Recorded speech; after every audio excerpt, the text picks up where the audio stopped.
les partages que nous avons chaque lundi, les thèmes choisis ne sont pas donnés au hasard. En fait, ça suit une certaine liste. Il y a deux types de listes que je suis en train de suivre. Peut-être pour la semaine prochaine, je vous partagerai cette liste. Cette liste-là, je ne sais pas si je l'ai sous la main. Non, je ne l'ai pas sous la main. Sinon, je vais vous montrer la liste. Bon, lundi prochain, je vais vous montrer la liste. Ça suit une certaine liste. Si, je l'ai sous la main.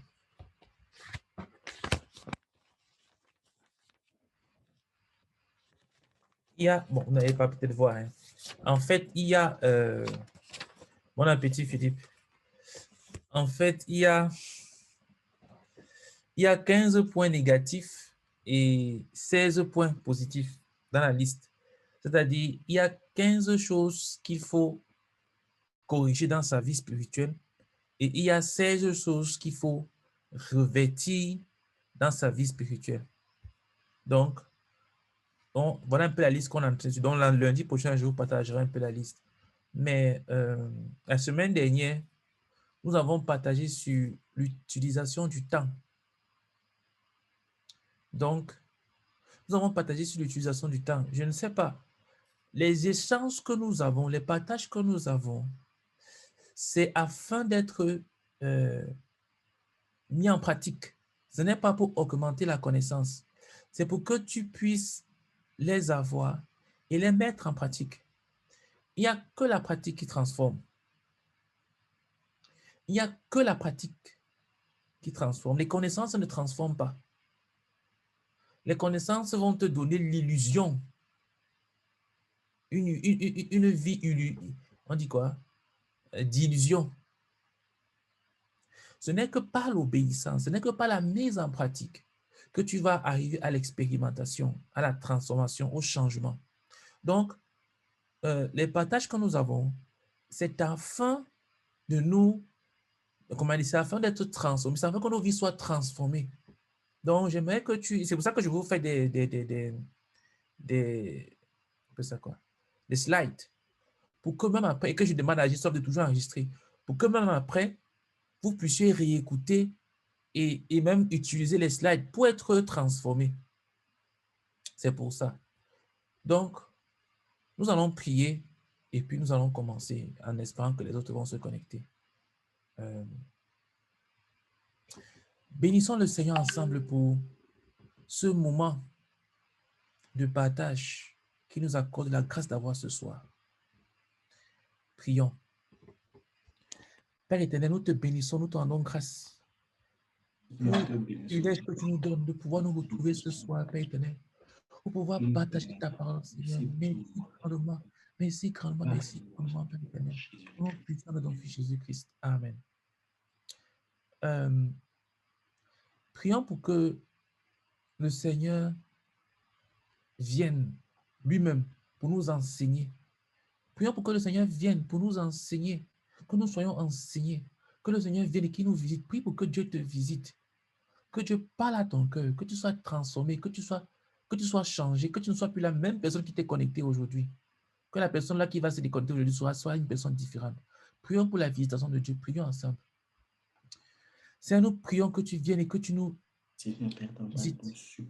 Viens nous transformer. Viens nous changer. Que là où deux ou trois sont rassemblés, sont réunis à mon nom, je suis présent au milieu d'eux. Père, nous sommes transformés. Viens, papa, transforme nos cœurs. Transforme nos cœurs. Que nous écoutions, que nous mettions en pratique ce que tu nous enseignes aujourd'hui. Afin que nous soyons une nouvelle personne pour ta gloire par Jésus le Christ. Amen. Amen. Prions pour que le Seigneur nous bénisse avec des cœurs obéissants. Prie pour que Dieu te donne un cœur bon et honnête. La semaine passée, j'ai fini un livre qui s'appelle Le semeur, la semence et le cœur des hommes. C'est un livre que le frère a écrit sur la parabole du semeur. Le semeur qui jette la semence sur le long du chemin, sur le terrain pierreux, sur le terrain avec les épines, sur le terrain où ça porte du fruit. C'est ça. Donc, vous voyez le titre. Voilà. C'est un très bon livre. C'est un livre qui traite du cœur. Parce que le semeur, le Saint-Esprit, le Fils de l'homme, le Père, la semence, la parole de Dieu, ces deux choses-là ne dépendent pas de toi. Le semeur ne dépend pas de toi. C'est-à-dire que le ministère que tu vas recevoir ne dépend pas de toi. Ça dépend de Dieu. C'est Dieu qui nous rend ministère au travers de son Esprit Saint. Et qu'est-ce qu'il nous donne? Il nous donne sa parole, la parole de Dieu. Les deux choses ne dépendent pas de toi. Ce qui dépend de toi, c'est ton cœur. Quel est le type de terre que tu as? Parce que si on prend une mauvaise semence, on la jette sur une bonne terre, ça ne va rien produire du tout. Mais si on prend une bonne semence avec un cultivateur non expérimenté, qui ne sait pas bien planter les choses, on donne ça à un enfant. Malgré que ce soit une bonne semence et une bonne terre, il pourrait mal planter. Mais si on prend une bonne semence avec un cultivateur bien expérimenté, un bon semeur, là maintenant, ça dépend de la terre. Donc, prie pour que tu aies un cœur qui est comme la bonne terre, sur lequel la semence que tu vas recevoir pourra porter du fruit, pourra porter du fruit, pourra porter du fruit. Prie pour ton cœur, prie que ton cœur soit bien disposé. Prie que ton cœur soit bien disposé, bien disposé, bien disposé. Prions ensemble. Seigneur, je prie, oh Dieu Tout-Puissant, que tu nous bénisses avec des cœurs bien disposés, oh Dieu. Seigneur, Père, grand Père, te supplie, Seigneur, que nous bénissions chacun de nous. Bénis-nous avec des cœurs, oh Papa, des cœurs disposés, Seigneur, au pays, des cœurs pour obéir au Père, des cœurs dans lesquels, oh Papa, ta semence puisse germer, puisse grandir, pour la gloire de ton nom, par Jésus-Christ. Amen. Amen. Prions pour que le Seigneur amène les autres, tous ceux qui doivent être connectés. Le sujet d'aujourd'hui est un sujet tellement critique. Ce n'est pas qu'on on ne va plus l'enseigner. Comme je vous ai dit, je vous présenterai lundi prochain le programme. Mais en revenant dessus, de temps en temps, on va repasser sur certains points qu'on a déjà enseignés parce que ce sont des sujets trop larges qu'on ne peut pas couvrir juste en une soirée. Il y a tellement à dire sur la prière. On va juste voir quelques aspects aujourd'hui, un peu comme une introduction.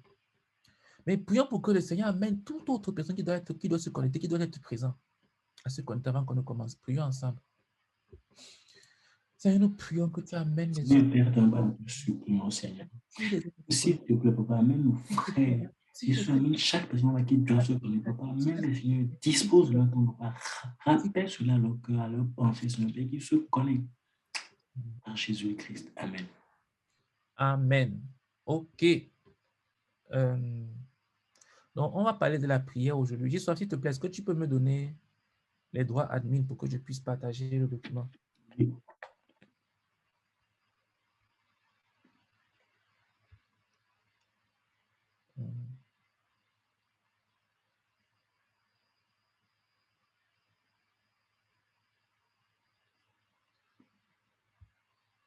Hein, Giswa? OK, merci. Alors, voilà. OK.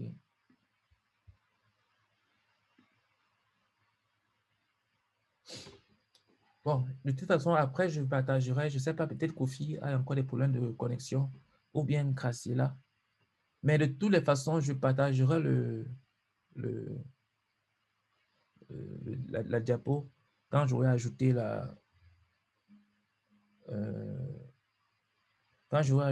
on appelle ça quoi, la bibliographie. Parce que l'enseignement d'aujourd'hui est tiré des livres du frère Zach. Donc, je vais mettre ça à la fin, les titres, pour que vous puissiez retrouver le message complet. Dans quel livre j'ai pris ça. Donc, ce soir, j'aimerais qu'on aborde un sujet critique, un sujet d'une importance capitale. Avoir une vie de prière sérieuse. Avoir une vie de prière sérieuse. Et je vous assure, pendant que moi, je suis en train de vous partager dessus, je suis d'abord la première personne à qui ce partage s'adresse.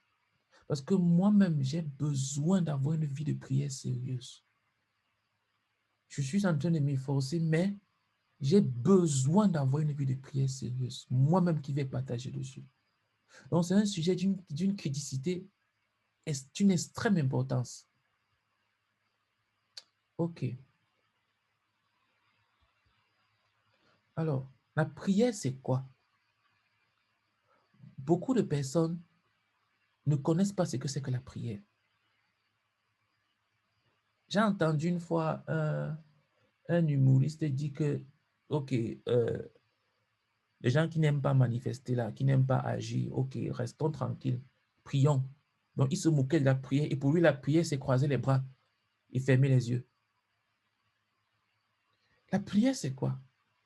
La prière naît lorsque la volonté d'un croyant s'unit avec la volonté de Dieu. Il ne peut pas avoir de prière véritable sans qu'il n'entre pas dans la volonté de Dieu. Quand quelqu'un recherche la volonté de Dieu, c'est un premier chemin vers la prière. Il y a comment dire, une illustration que je n'ai pas eu le temps de mettre, mais je vous donnerai les liens des livres que j'ai utilisés pour que vous ayez lire. La prière, c'est la volonté de Dieu et du croyant qui s'unit. C'est-à-dire que quelqu'un recherche la volonté de Dieu pour que cette volonté-là s'accomplisse. Il y a des gens que, pour eux, quand ils veulent prier,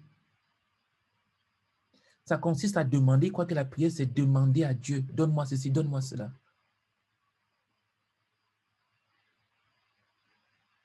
Alors que lorsqu'on voit la prière que le Seigneur a enseigné, le Notre Père, avant d'arriver à donne-nous notre pain de ce jour, il y a d'abord que ta volonté soit faite.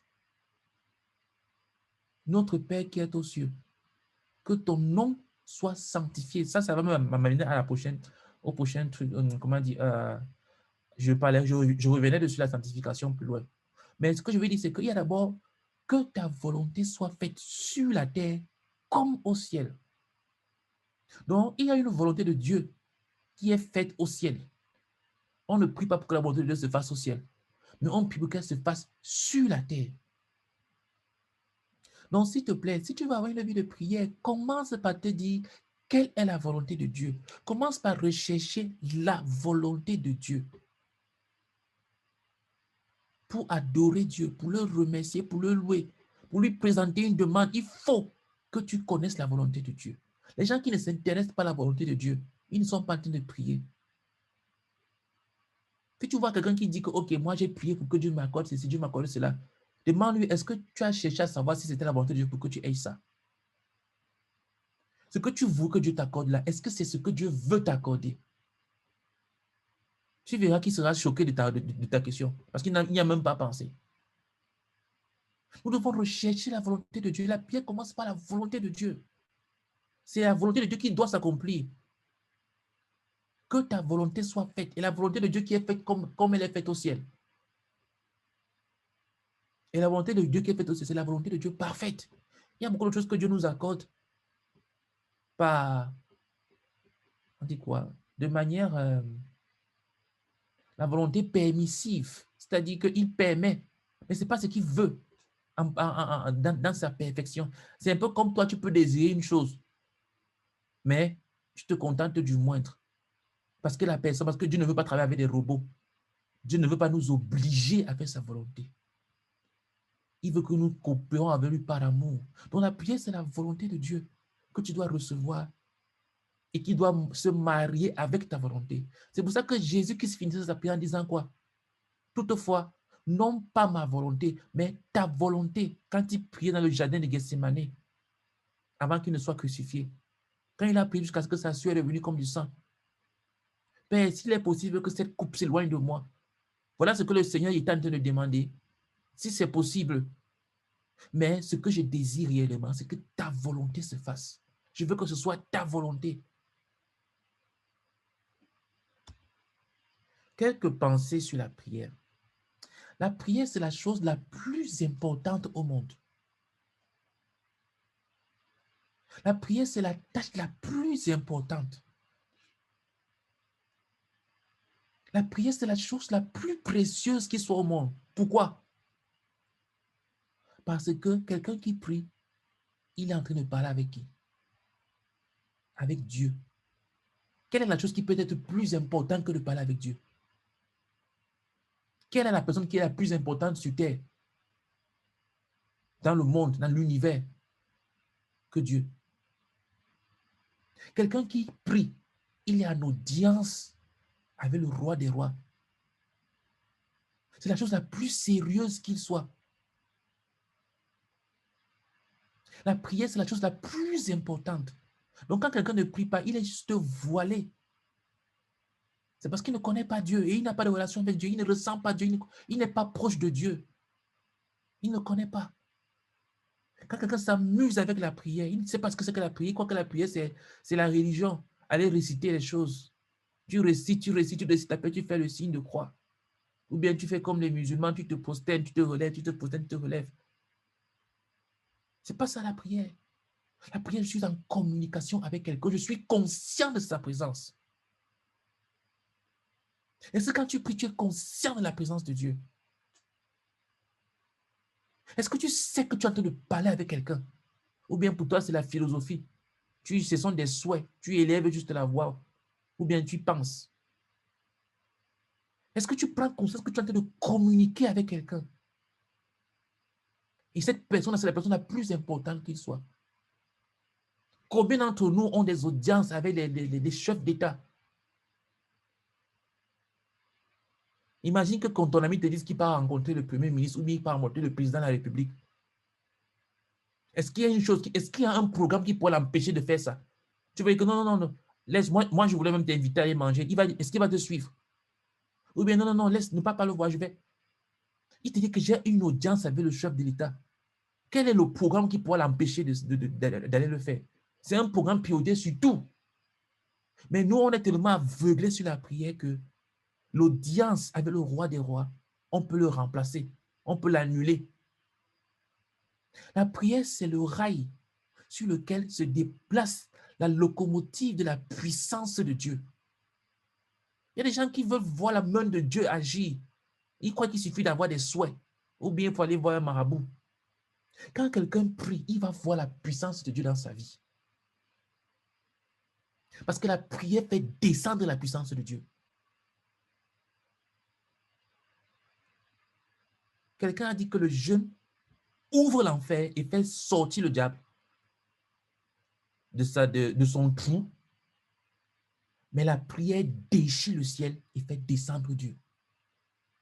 C'est pour ça que notre Seigneur Jésus-Christ, quand il était baptisé par Jean-Baptiste, il s'est mis à prier. Et pendant qu'il priait, le ciel s'est ouvert. Et le Saint-Esprit est descendu sur lui sous la forme d'une colombe. Et une voix est sortie du ciel. Mais après, quand il est parti dans le désert et qu'il a jeûné pendant 40 jours, qui est venu? Satan. Donc, si quelqu'un veut déchirer le ciel, si quelqu'un veut voir la manifestation de Dieu dans une chose quelconque, il doit avoir une vie de prière. La prière, c'est on dit quoi? C'est un test de niveau spirituel. Un homme n'est aussi spirituel que sa vie de prière l'est. Si tu n'as pas de vie de prière, tu n'es pas quelqu'un de spirituel. Même si tu pleures pendant les chants, même si tu es sensible à quoi, même si tu danses pour Dieu, même si tu lis ta Bible 10 000 fois par an, si tu n'as pas de vie de prière, tu n'es pas un homme spirituel. Ta vie de prière, c'est ça qui te témoigne de ta spiritualité. Une personne qui ne prie pas, elle n'est pas spirituelle. Et quand je parle de prier ici, là, je ne parle pas de passer des heures à raconter des histoires. Je parle d'être sensible de la présence de Dieu.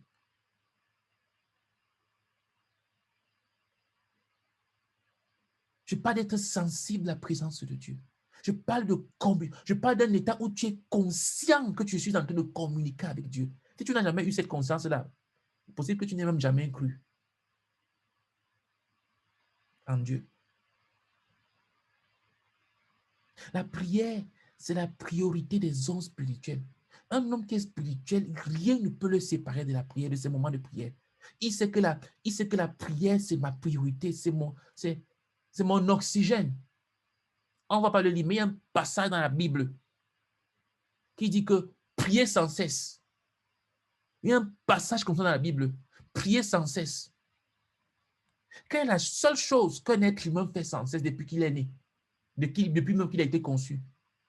Il y a une chose que tu fais sans cesse depuis que tu existes. C'est quoi? C'est la respiration. Même quand tu dors, tu respires.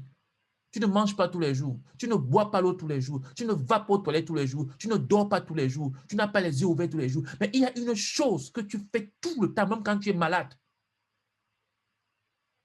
Tu respires. Tu respires. La prière, c'est la respiration du croyant. C'est la respiration de celui qui est croyant. Et c'est pour ça que quelqu'un qui ne prie pas, il est mort spirituellement. C'est un non-croyant. Parce qu'aucun être humain ne peut vivre sans respirer. En fait, quelqu'un qui ne respire pas, ou bien quelqu'un qui vit, un croyant qui vit sans avoir une vie de prière, c'est qu'il est en train de suivre par la prière des autres. Les autres sont en train de prier pour lui. Ou alors, il part dans les réunions de prière et il est touché là-bas. Il est semblable à un malade qui est sous oxygène. Maintenant, il ne respire plus de lui-même. Il faut qu'on pompe l'oxygène dans son corps. Quelqu'un comme ça peut faire quoi dans la vie? Rien du tout. C'est pour ça que les croyants qui ne prient pas sont inutiles entre les mains de Dieu. Ils ne servent à rien du tout. La prière, c'est la priorité des hommes spirituels. La prière est le chemin qui mène au cœur de Dieu. Si tu veux être proche de Dieu, il y a des gens qui, je ne sais pas s'ils ont le désir d'être proche de Dieu, s'ils veulent être intimes avec Dieu. Écoute, si tu veux être proche de quelqu'un, très simple, passe du temps avec cette personne-là. Vous finirez par être proche. Parce que qui s'assemble se ressemble. Donc la prière, c'est le chemin qui va te mener au cœur de Dieu. Ça va te rendre proche de Dieu. Ça va te rendre comme Dieu. Quelqu'un qui passe du temps avec Dieu, il se rapproche de Dieu. C'est pour ça que les gens qui ne sont pas spirituels, qui n'aiment pas Dieu, ils ne supportent pas la prière. Ils trouvent la prière tellement ennuyante, fatigante, épuisante, inutile, bizarre. Pour eux, ça n'a pas de sens. Écoute, si tu veux être intime avec Dieu, si tu veux que Dieu commence à s'intéresser à toi, à te jeter les regards, si tu veux que Dieu commence, entre guillemets, à te faire la cour, parce qu'il te trouve intéressant, si tu veux épater Dieu, s'il te plaît, voici le chemin, la prière. Bâtis-toi une vie de prière. Tu vas attirer ses regards. Dieu aime les gens qui prient. Parce que ces gens-là s'intéressent à lui. Pas les gens qui viennent lui casser les oreilles, raconter n'importe quoi. Mais les gens qui viennent et qui viennent pour l'écouter. Pour l'écouter.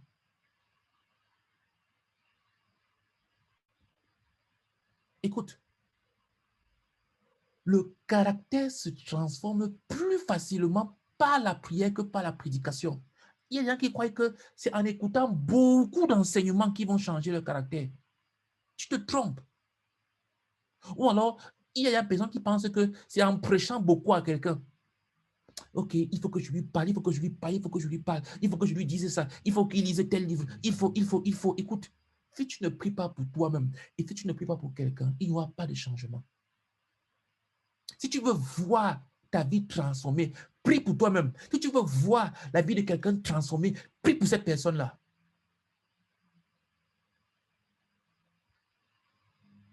Ceux qui prient sont transformés. Et ceux qui prient transforment le monde, transforment les autres. Donc, quand tu commences à te plaindre de quelqu'un, ah, cette personne, elle est comme ça, ah, vraiment, ce frère, il est comme ça, ah, cette soeur, c'est comme ça. Tu es en train de dire que tu es quelqu'un qui ne prie pas du tout. Parce que si tu veux voir quelque chose dans la vie de quelqu'un, emmène ça par la prière. Aucun homme ne peut résister à la prière. Même l'homme le plus endurci. Beaucoup de personnes ne savent pas. Quand ils lisent la conversion de Paul, Saul de Tarse, comment le Seigneur Jésus était descendu du ciel et lui est apparu sur le chemin de Damas. Ils ne savent pas que l'Église avait prié pour Saul. Parce que Saul persécutait l'Église. Il persécutait les frères. Il est chassé partout. Il a commencé à attirer l'attention de tout le monde. Si bien que dans tout le monde entier où l'église était rassemblée parce qu'il avait causé l'exil. Les croyants quittaient, fuyaient Jérusalem à cause de Saul. Il est poursuivi à l'étranger. Donc, on le connaissait, on savait que le monsieur là, c'est un monsieur mauvais. Mais ils ont crié à Dieu pour lui. Ils ont prié le Seigneur pour lui. Ils ne l'ont pas envoyé en enfer comme certains croyants. Quand tu vois, le type c'est méchant, s'il pouvait vite mourir. Non. Ils ont prié pour Saul. Et c'est comme ça que Dieu est descendu pour le sauver. Mais si tu vois quelqu'un qui vit dans le péché, ah, vraiment, ce gars, s'il est mauvais, ah, cette personne est mauvais. Écoute, prie pour la personne. Tu ne peux pas avoir une mauvaise attitude de cœur pour une personne pour qui tu pries. Ce n'est pas possible. Si tu es en train de commérer sur quelqu'un, si tu dis du mal d'une personne, c'est la preuve que tu ne pries pas pour cette personne. C'est pour cela que le Seigneur a dit que priez pour ceux qui vous maltraitent. Priez pour ceux qui vous font du mal, pour ceux qui vous maltraitent. Pourquoi? Parce que quand tu pries pour quelqu'un, même si elle te maltraite, tu ne peux pas avoir une mauvaise attitude de cœur vis-à-vis de la personne. Tu ne peux pas vouloir te venger. Tu ne peux pas vouloir maudire la personne. Et le Seigneur lui-même a appliqué cette technique-là. Qu'est-ce qu'il a fait à la croix? Père, pardonne-leur. Pendant qu'on était en train de le clouer, qu'est-ce qu'il a fait? Il a prié. C'est comme ça que son cœur n'est pas tombé dans la haine. Mais toi, quand on te fait du mal, tu penses à la vengeance. Si tu pries pour quelqu'un qui te fait du mal, son caractère sera transformé. Étienne, le premier martyr, quand on lui lançait les pierres, qu'est-ce qu'il a fait? Ne leur impute pas ce péché. Il a prié pour ceux qui l'ont lapidé. Il a prié pour Saul, parce que Saul faisait partie des gens qui étaient à côté. Lui, il gardait les habits. Il était là. Il était d'accord. Il appuyait. Mais Étienne a prié pour lui. Ne leur impute pas. Il n'a pas dit que Seigneur, venge-moi, venge-moi, venge-moi. Non. Quand tu pries, tu transformes les gens. Tu ne peux pas penser du mal de quelqu'un pour qui tu pries. Et tu ne peux pas te plaindre d'une personne pour qui tu pries. Ce n'est pas possible. Donc, quand tu te plains de quelqu'un, quand tu te plains d'une chose, quand tu te plains d'une situation, c'est parce que tu ne pries pas pour ça. La prière est plus importante que la prédication. Il vaut 10 fois mieux prier pour quelqu'un que de 100 fois lui prêcher l'évangile, lui parler, d'enseigner. En fait, s'il y avait une chose à faire, ce serait de prier. Mais la prière ne remplace pas la prédication. Donc, ne me comprenez pas mal. Je ne suis pas en train de dire qu'il faut seulement prier. Non. Mais s'il y a un degré d'importance, s'il y a une chose à faire, c'est la prière. Et la prière n'a pas de barrière. Elle n'a pas de limite. Tu peux être limité par la prédication. Tu pourrais ne pas connaître comment prêcher à un Chinois parce qu'il parle en chinois, il ne te comprend pas. Ou bien à quelqu'un qui ne parle pas la même langue que toi. Mais tu sais comment tu peux prier pour cette personne-là. La prière n'a pas de limite. La prière n'a pas de limite. La prière n'a pas de limite. Donc la prière est plus importante que la prédication. Les hommes de prière ont plus de puissance sur les nations que les chefs d'État. Un homme qui prie et qui prie sérieusement, il aura plus de puissance sur son pays que le président de la République. Sauf à cause du temps, je ne peux pas vous donner certains passages, mais je vais quand même, on ne peut pas lire, mais je vais quand même vous donner quelques passages bibliques pour appuyer ce que je suis en train de dire. Pour ceux qui ont lu la Bible, il y a un homme qu'on appelait Daniel à Babylone. C'était un homme de prière. C'était un fonctionnaire dans la haute administration de Babylone. Mais il était avant tout un homme de prière. Et il a changé la face du monde par ses prières.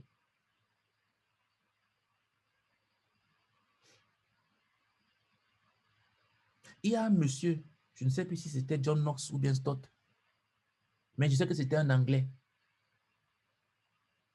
Et à son époque, il y avait la reine Victoria, je pense pas que c'était bien la reine Victoria, la reine d'Angleterre. Elle disait que elle craignait plus les prières de ce monsieur que des armées ennemies.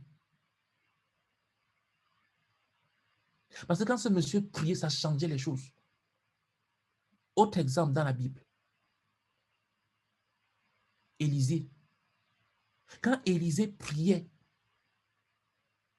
le roi de Syrie devenait fou. Il ne comprenait plus ce qui lui arrivait.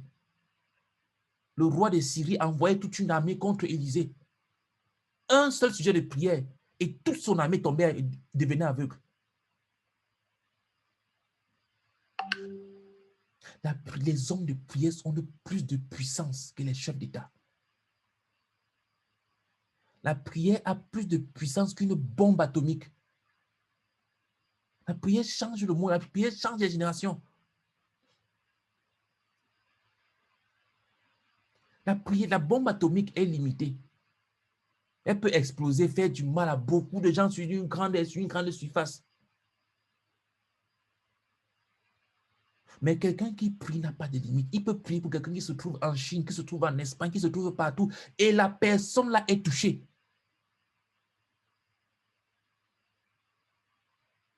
Il y a des femmes, 2 femmes, dans un pays. Elles se sont mises à prier. Elles ont eu le fardeau pour prier pour un homme, un croyant. Elles ne savaient pas qui. Elles ne le connaissaient même pas. Elles se sont accordées, elles ont commencé à prier pour cette personne que Dieu leur avait monté dans le cœur. Et puis un jour, un monsieur est venu dans leur église prêcher, un pasteur. Il a fait le témoignage que une nuit, il était oppressé. Et puis après, l'oppression a juste disparu. Et ces dames ont su que c'était Dieu qui les avait touchés, sans connaître ce monsieur-là. Ils avaient prié. La prière n'a pas de limite. Elle est plus dangereuse qu'une bombe atomique. Tu peux prier pour un président et puis il se trouve à l'Élysée ou bien dans son palais et puis il change juste les lois. Les gens qui sortent, ils partent marcher, ils partent manifester. C'est parce qu'ils ont perdu Dieu. Dans la Bible, il n'y avait pas de manifestation. Les hommes de la Bible priaient. Les croyants priaient. Les croyants ont prié. Et puis Dieu a envoyé un ange pour délivrer Pierre, pour délivrer les apôtres. L'ange est arrivé, il les a délivrés. Même Hérode ne comprenait plus rien.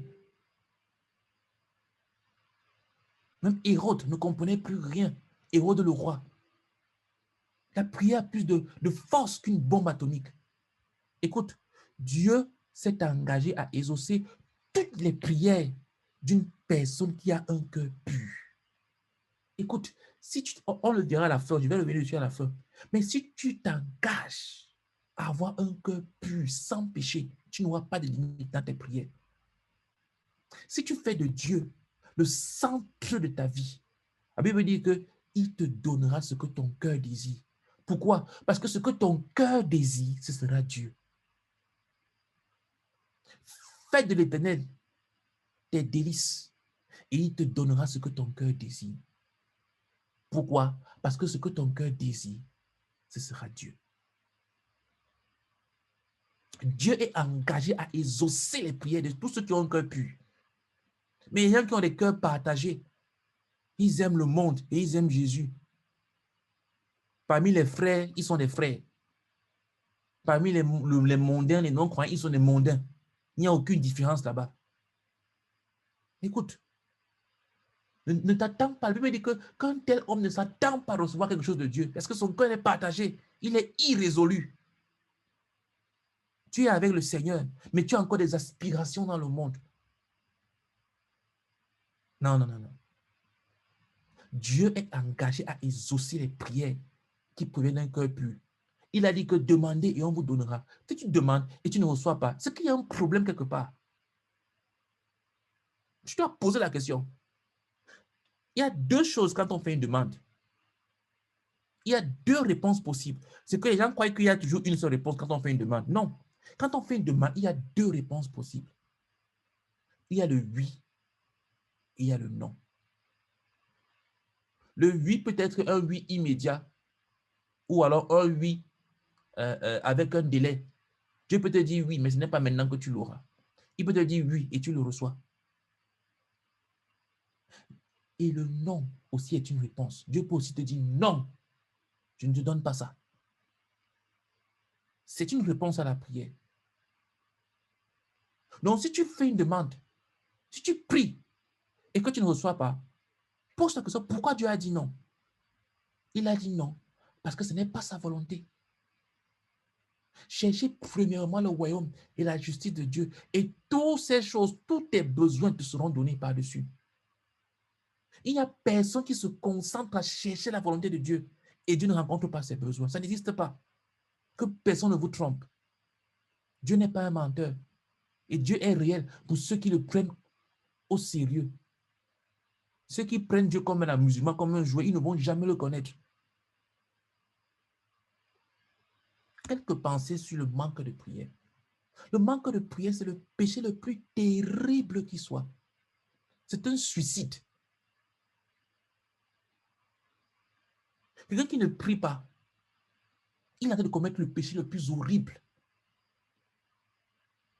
Parce que tu ne peux rien faire pour Dieu sans la prière. Tu ne peux rien faire pour Dieu en dehors de la prière. Il n'y a pas de serviteur de Dieu qui n'est pas un homme de prière. Ça n'existe pas. Tu ne peux pas servir Dieu sans la prière, sans une vie de prière. Donc, si tu n'as pas de vie de prière, s'il y a le manque de prière dans ta vie, tu vis dans le péché.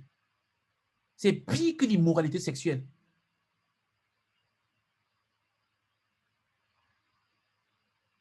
Et tu vas te retrouver en enfer sans comprendre. Écoute, la plus grande préoccupation de Satan, c'est de t'empêcher de prier. Parce que diable sait que s'il t'empêche de prier, il t'a empêché d'être connecté à Dieu. Donc, il sait comment il va te casser. Les gens croient que non, je suis tenté par le péché, je suis tenté par l'immoralité sexuelle, je suis tenté par la masturbation, par la pornographie, je suis tenté par le vol, je suis tenté par le mensonge. Écoute, la première tentation que tu as, que le diable vise sur toi, c'est le manque de prière. Il veut t'empêcher d'avoir une vie de prière, de te connecter à Dieu. Parce que Dieu est la source.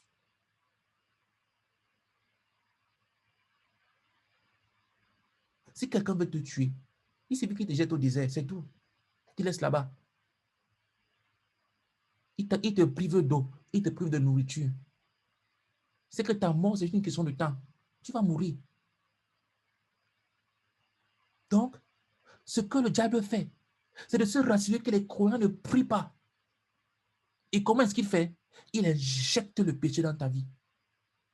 Et quand le péché entre, la première chose qui disparaît, c'est la prière. Pourquoi?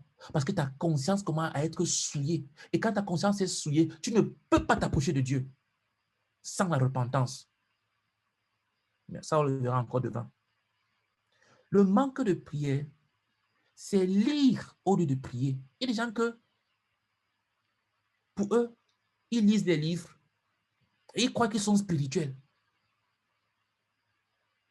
Si tu lis les livres, si tu lis la Bible, et que tu ne t'arrêtes pas souvent comme ça sur un verset, et tu cries à Dieu que Seigneur, fais descendre cette vérité dans mon cœur, dans ma vie. Il n'y a pas envie de prière. Tu n'en as pas. Le manque de prière, c'est lire les livres chrétiens et ne pas prier pour que le message de ces livres-là soit vrai dans ta vie. Tu lis un livre et puis tu passes dessus, tu collectionnes les livres. Tu collectionnes la Bible, tu lis le passage et puis tu tournes la page. Tu écoutes un enseignement et puis tu passes dessus. Le manque de prière, c'est penser au lieu de prier. Tu connais un besoin. Tu sais que voilà ce qu'il faut que je fasse. Voilà ce que Dieu attend. Mais pourquoi tu ne pries pas? Tu souhaites. Ah, vraiment, j'aimerais que, vraiment, si je pouvais avoir. Mais pourquoi tu ne pries pas? Pourquoi tu ne pries pas? Une fois, j'étais coincé. J'avais besoin de l'aide d'un frère. Je lui ai écrit. J'ai envoyé un SMS. Il n'a pas répondu. J'ai appelé. Il n'a pas décroché. Et dans mon cœur, j'étais tellement... parce que le besoin était urgent. Et j'étais choqué. J'ai commencé à vouloir muler contre ce frère. J'ai commencé à vouloir penser vraiment, vraiment, si j'avais les moyens, vraiment, je n'allais même pas. Et puis, une parole est venue dans mon cœur. Jerry, pourquoi tu ne demandes pas à Dieu? Pourquoi tu ne pries pas pour ce besoin-là? Et puis, je me suis arrêté tout de suite. J'ai prié. Seigneur, accorde-moi ceci, ça, ça, ça. Et une fois que j'ai fini de prier, Dieu m'a mis le nom d'un autre frère dans la tête. Et j'ai contacté ce frère-là. Et ce frère-là a résolu mon problème tout de suite. Et une fois que ce frère a résolu mon problème, le premier que j'avais contacté m'a rappelé et était prêt à résoudre ce problème-là. Écoute, la prière, ce n'est pas faire des souhaits. Tu dois prier. La prière, ce n'est pas rêver. Yo, vraiment, je rêve qu'un jour, prie. Tu dois prier. Amène ça devant Dieu. Le manque de prière, c'est parler de la prière ou à la prière au lieu de prier. Tu viens à la prière, tu t'assois à la prière. Les gens se lèvent pour prier. Et toi, tu restes là assis du début à la fin. Tu ne pries jamais. Tu es là, tu es présent, mais tu ne pries pas. Tu es présent en étant absent. Et tu crois que tu as assisté à la réunion. Comment tu peux venir dans une réunion de prière et tu ne pries pas même une seule fois? Le manque de prière, c'est être au lieu de la prière et de ne pas prier. Tu te lèves le matin, tu dis que je vais rencontrer Dieu, je vais chercher Dieu. Et puis tu ne pries pas. Tu passes 24 heures sans t'arrêter une seconde devant Dieu. Tu n'aimes pas sa présence. La présence de Dieu t'ennuie. Et quand on est ennuyé par la présence de quelqu'un, c'est parce qu'on n'aime pas la personne. Il y a des gens que quand tu les vois, tu fuis parce que tu sais qu'ils vont te déranger. Ils vont te mettre mal à l'aise. Il y a d'autres, par contre, quand tu les vois, tu es content.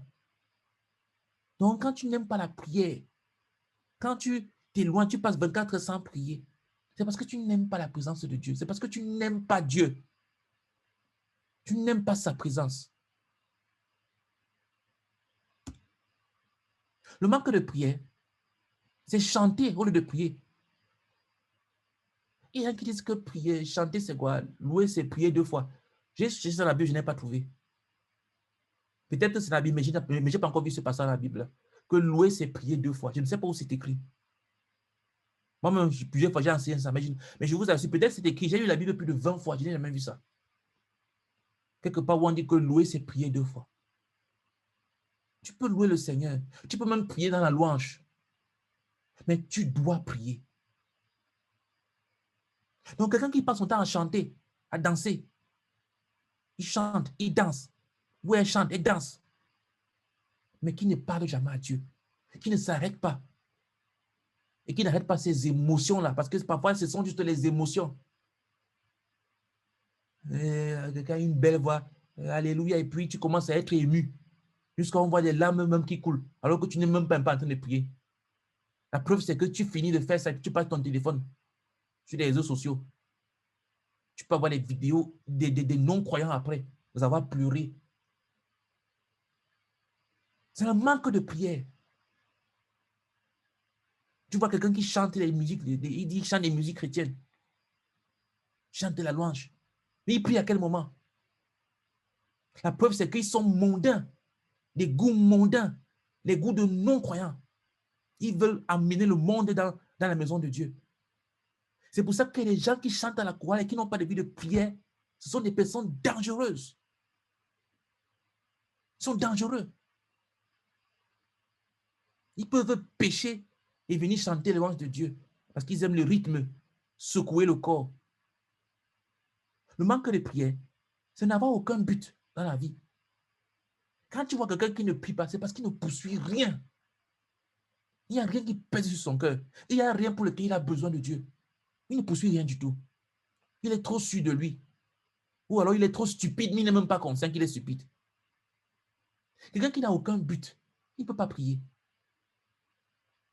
Le manque de prière, c'est n'avoir aucun programme régulier personnel de prière. Quand tu n'as pas de planification, quand tu n'as pas des heures, quand tu n'as pas un temps pour dire que tel jour ou bien telle heure de la journée, c'est un moment qui est réservé à Dieu. Un moment qui est réservé. Je réserve chaque 24 heures, je réserve tel temps, tel moment à Dieu. Si tu n'as pas ça, tu n'as pas de vie de prière. Parce que quelqu'un qui a une vie professionnelle, il a un emploi du temps professionnel. Quelqu'un qui a une vie académique, il a un emploi de temps académique. Il sait qu'à telle heure, j'ai tel cours. J'ai les cours tel jour. Je travaille de telle heure à telle heure. Tel jour, je ne travaille pas. Tel jour, je travaille. On dit qu'il a une vie professionnelle. Donc, quelqu'un qui a une vie de prière, c'est une personne qui a un programme de prière, un programme régulier, pas un programme bizarre. Qui est-ce qui va à l'école aujourd'hui et puis il part quoi quand il le souhaite? Ou bien qui part au bureau aujourd'hui et puis il repart quand il le souhaite? Qui fait des choses comme ça? Celui-là, on dirait que c'est un chômeur. Non. Le manque de prière, c'est n'avoir aucun programme régulier de prière personnel. Le manque de prière, c'est dormir pendant la prière. Tu dors, tu t'ennuies tellement que tu dors, le sommeil est mieux. Il n'y a pas plus méprisant pour Dieu que de venir dormir devant lui. Quand quelqu'un dort devant Dieu, il a dit que vraiment, Dieu, tu m'ennuies tellement que j'ai sommeil quand tu parles. Tellement tu m'ennuies. Il dort devant Dieu. Imagine que tu parles avec quelqu'un et puis la personne se met à dormir devant toi. Tu vas te sentir comment? Comment tu vas te sentir? C'est ça le manque de prière. Tu dors devant Dieu. Tu dors dans sa présence. Tu te lèves le matin pour prier. Tu te mets à ronfler. C'est du mépris. Le manque de prière, c'est faire tout sauf prier. Beaucoup d'activités. Même des activités qui peuvent être spirituelles. Tu peux me dire que non, vraiment, il faut que je prêche l'évangile. Il faut qu'on aille frapper aux portes. Il faut qu'on parle de Dieu. Il faut que je lise ma Bible. Il faut que je médite chaque jour. Il faut que je rende compte. Il faut que tu commences par prier. Voilà la priorité de Dieu pour toi. Tu dois prier. Dieu veut que tu viennes écouter. Quand il dit prier, je ne suis pas dit qu'il faut que tu ailles casser les oreilles de Dieu. Il faut que tu ailles devant Dieu pour écouter. C'est comme ça que la prière commence. Quelle est sa volonté qui est faite au ciel et qui veut voir sur la terre aujourd'hui? Écoute, si tu veux avoir une vie de prière, tu dois avoir un fardeau. Tu dois avoir une chose qui pèse sur ton cœur. Tu ne peux pas développer une vie de prière si elle n'est pas dirigée vers un but. Et là, je ne parle même pas d'un but spirituel. Je dis une chose qui pèse sur ton cœur. La première chose à faire pour développer une vie de prière, c'est avoir un but à poursuivre. La prière, c'est le fardeau. La prière, c'est le but. C'est une chose que tu veux voir accomplie. Alors, tu pars devant Dieu. Parce que tu as besoin de sa main, tu as besoin de sa puissance, tu as besoin de lui. Quelqu'un qui ne prie pas, c'est parce qu'il n'a pas de but, il n'a pas de fardeau. Tu dois avoir un but. Tu dois avoir un but. Tu veux gagner quelqu'un au Seigneur. C'est un but. Prie pour cette personne-là jusqu'à ce qu'elle soit gagnée. La prière, c'est comme une monnaie. La prière, c'est la monnaie spirituelle. Quand tu vas chez le boulanger, quand tu vas acheter du pain, qu'est-ce que tu fais? Tu donnes de l'argent. Et en échange, tu reçois le pain. La prière, c'est la monnaie de Dieu. Tu vas devant le Seigneur. Tu donnes ton temps de prière. Tu donnes la monnaie de prière. Et tous les articles dans un magasin n'ont pas le même prix. Il y a certains qui peuvent coûter plus cher que d'autres. Donc, il y a des fardeaux qui peuvent nécessiter plus de prière que d'autres. Il y a des âmes à gagner qui peuvent demander plus d'intensité que d'autres. Il y a des fardeaux qui sont dans ta vie, des péchés qui doivent partir, mais qui peuvent demander plus d'intensité que d'autres péchés. Si tu veux voir ta vie transformée et si tu veux voir la vie des autres transformée, alors paye le prix en utilisant la monnaie de Dieu. L'argent de Dieu, c'est la prière. Va payer ça avec l'argent de Dieu, avec la prière. Tu mets la main dans la poche et puis tu sors tes heures de prière. Tu sors tes sujets de prière. Tout ce qui n'est pas fait dans la prière est une œuvre mondaine. C'est une œuvre de Lucifer. Ce n'est pas une œuvre de Dieu. Si tu prêches l'évangile à quelqu'un, si tu lis ta Bible, si tu fais tout ce que tu peux appeler spirituel et que tu ne pries pas pour ça, tu es en train de pécher. Tu n'es pas en train de travailler avec Dieu. Parce que Dieu travaille avec la prière. C'est comme si quelqu'un qui va au magasin et puis prend quelque chose sans payer. C'est du vol.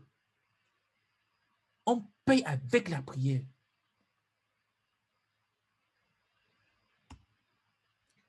Comment tu peux donc commencer?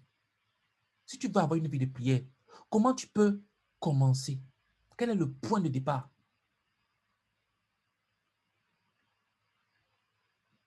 La repentance. La séparation de tout péché. Écoute, sans repentance, sans un cœur pur, il ne peut pas avoir une vie de prière sérieuse.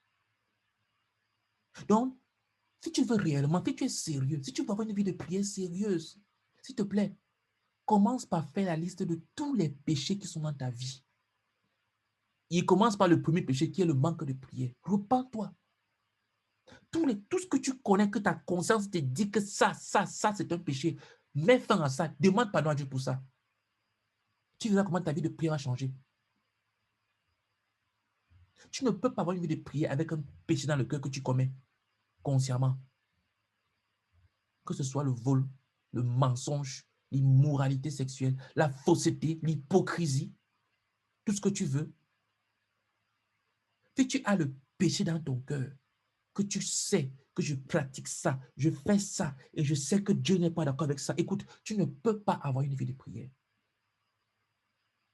Tu dois te repentir. Tu dois avoir un cœur pur, un cœur, une conscience propre, sans faute, qui ne te condamne en rien du tout. Si ta conscience te condamne, arrête-toi et mets les choses en règle avec ta conscience. Commence par nettoyer ton cœur devant Dieu, en vidant cela de tout ce que tu sais que Dieu n'aime pas. Comment tu peux t'approcher de Dieu avec des choses que tu connais, qui sont dans ton cœur et tu sais qu'il n'aime pas ça? C'est de la provocation. Est-ce que tu es plus fort que Dieu? Tu viens le provoquer. Vide ton cœur et tu auras une vie de prière. Demande au Seigneur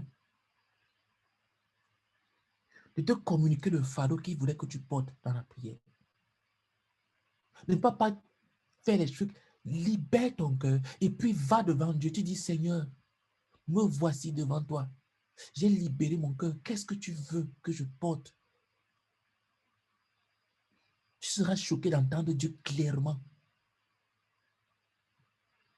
Dieu va clairement te parler. Il va clairement te montrer les choses. Mais si ton cœur est plein de péchés, ou bien si ton cœur a un seul péché que tu connais, tu ne vas même pas t'écouter. Il va se boucher les oreilles, se boucher les yeux et surtout se boucher les narines. Parce que quelqu'un qui vit avec le péché devant Dieu, c'est comme une odeur. Il sent mauvais. Dieu est trop saint et pur pour renifler l'odeur du péché. Donc, repens-toi. Sépare-toi de tout péché dans ta vie. Et puis, demande à Dieu de mettre dans ton cœur un fardeau. Un cœur pur, tu verras. Donc, pour conclure, tout géant spirituel est d'abord un géant dans la prière. Quel que soit ce que tu veux être demain, si tu as une quelconque ambition d'être demain grand, spirituellement parlant, je ne dis pas grand dans le monde, ça ne m'intéresse pas. Mais si demain, tu veux être quelqu'un que Dieu pourra utiliser, écoute, tu vas d'abord être dans la prière. La prière sera ta priorité des priorités. tu vas d'abord construire ta vie de prière. Si tu vois un homme avec une vie de prière sérieuse, tu as vu un diamant de Dieu. Je t'assure, Dieu aime les gens qui prient. Il les prend au sérieux. Parce que ces gens passent du temps avec lui. Ils se connaissent. Entre guillemets, ce sont des copains. Quand Dieu le regarde, il dit, ah, le voilà, il y a encore ce matin. Dieu le dévance. Dieu aime sa présence. Et lui aussi, il aime la présence de Dieu. Donc, si tu vois un homme qui prend la prière au sérieux, tu as vu un diamant de Dieu. Même si cet homme-là s'assoit toujours derrière, même si cet homme-là il bégaye, il ne parle pas bien, même si cet homme-là s'habille mal ou bizarrement, je t'assure, si tu vois un homme qui prend sa vie de prière au sérieux, tu as vu un diamant entre les mains de Dieu. Il ira très loin avec Dieu. Et si tu vois un croyant qui n'a pas de vie de prière, qui ne s'intéresse même pas à la prière, écoute, tu as vu un non-croyant. Parce que les enfants de Dieu prient. Quelqu'un qui ne les intéresse pas à la prière, c'est un non-croyant. Il n'est pas chrétien, il n'a pas cru. Il ne connaît pas Dieu. Il ne connaît pas Dieu. Parce que quand tu connais Dieu, il y a comme quelque chose qui te pousse vers Dieu. Fais 1 heure, fais une journée, fais une semaine, fais un mois, sans jamais s'arrêter pour parler à Dieu. C'est parce que ce n'est pas ton père. Est-ce qu'on parle aux voisins tous les jours? Moi, ça fait peut-être 1 an que je n'ai pas vu ma voisine. On ne parle pas aux voisins tous les jours. Donc, si tu es prêt à faire de longues périodes sans parler à Dieu, c'est parce que Dieu est un voisin. Dieu n'est pas ton père. Nous, ses enfants, nous lui parlons chaque jour. Parce que nous sommes à la maison, on n'est pas dehors. Donc, lorsque tu t'éloignes de Dieu, la première chose qui va partir, c'est la prière. Et si tu n'as même jamais aimé la prière, c'est que tu n'as jamais été converti. Peut-être qu'on ne te l'a jamais dit, mais je veux que tu saches une chose.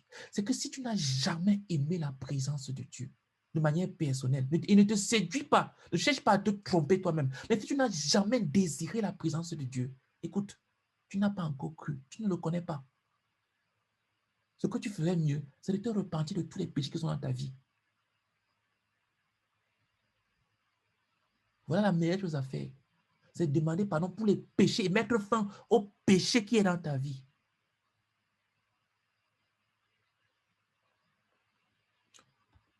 On va prier.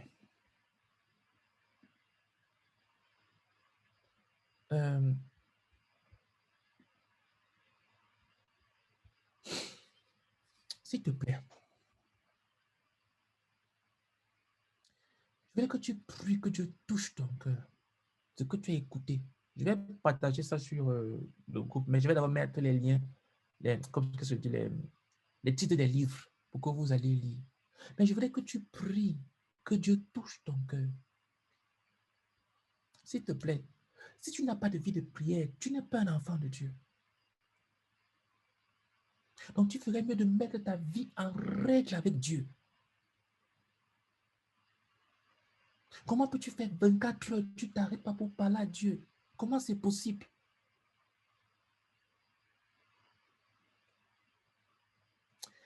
Prie pour que le Seigneur touche ton cœur, qu'il te change.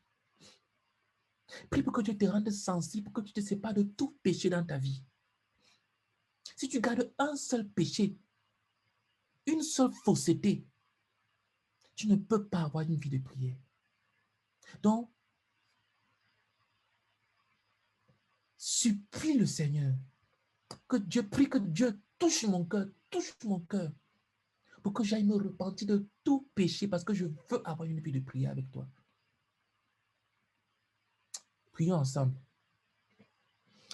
Père éternel, je te supplie, oh Dieu, Aide-moi, papa. mon puissant, Seigneur, Père, papa. Oh Seigneur, je prie que tu touches nos cœurs. Tu m'enseignes que je Je prie que tu touches. Seigneur, Père, je te supplie, Seigneur, par Jésus le Christ, Père, touche le cœur. Nous séparer de tout péché, oh Touche Dieu. le cœur, De Papa. tout péché. Me sépare de tout péché, Je prie Seigneur. que tu me décides, oh Dieu. Que je me sépare de tout péché, de tout Me péché, de tout sépare péché, de de tout tout péché de péché, ma de vie. tout péché, Oh de Seigneur tout Dieu, péché. je prie que je me sépare de Seigneur, tout Père, péché, je de peux avoir une tout petite péché, de tout péché, Seigneur, de tout riche, péché. Oh, riche avec toi. Je brisez peux mon prier seul, riche. que je ne garde pas un seul Seigneur, péché Père, dans mon cœur. Papa. S'il te plaît, oh Dieu, S'il te je viens devant toi, Seigneur. Et je te livre. S'il te plaît, visite chacun de nous, Seigneur Dieu. Au nom de Jésus-Christ. Amen. Amen. Prions pour que Dieu permette que ce message porte du fruit dans nos vies. Qu'on ne soit pas juste, mais que nous soyons transformés, que nous ayons tous une vie de prière. Que Dieu nous conduise sur le chemin qu'il faut. Soit la repentance, soit tout ce que tu veux. Mais il nous faut tous développer. Je vous ai dit au début que ça s'adresse aussi à moi. Il nous faut tous développer une vie de prière. Tous. Donc, prions pour que le Seigneur permette que ce message, supplie Dieu que Seigneur, fais grandir ce message dans ma vie, que ce message porte du fruit. Parce que je veux avoir une vie de prière. Prions ensemble. Seigneur, je prie, oh Dieu puissant, afin que ce message porte du fruit dans nos vies, Seigneur. Oh Dieu, s'il te plaît, visite-nous, Seigneur. Je suis pour chacun de nous. Que ce message porte du fruit. Ne Ne sois pas un message. Seigneur, mon papa. Mais je prie que tu message de fruit, que ce message soit source de vie. Que ce message porte du fruit dans nos vies. S'il te plaît, Jésus-Christ. Amen. Amen. Prions pour que le Seigneur protège cela. Ça peut porter du fruit, mais le fruit pourrait ne pas demeurer. Il y a des fruits qui poussent, qui sortent dessus des arbres, et puis ça pourrit. Ou alors ça tombe, personne ne mange. Ce n'est pas consommé. Prions pour que le Seigneur garde cela à l'intérieur. Prie que tu ne perdes pas. Je vais partager le truc. Bon, je vais envoyer, je vais t'envoyer ça quand je finis, comme ça tu peux partager avec l'audio. Mais s'il te plaît, protège cela dans ton cœur au travers de l'obéissance. Mets en pratique maintenant. Réécoute et mets en pratique. Prions pour que le Seigneur protège cela et nous-mêmes protégeons ce message dans nos cœurs et allons le mettre en pratique. Prions ensemble. Oh Seigneur, ce message. Papa, s'il te plaît, protège ce message dans nos cœurs, Père éternel tout-puissant. Sous le sang de Jésus-Christ. Oh, Seigneur Jésus-Christ.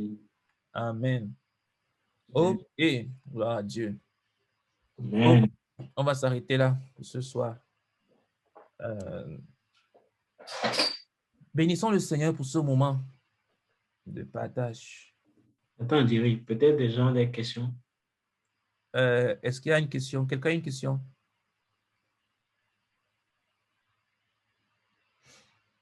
Ok.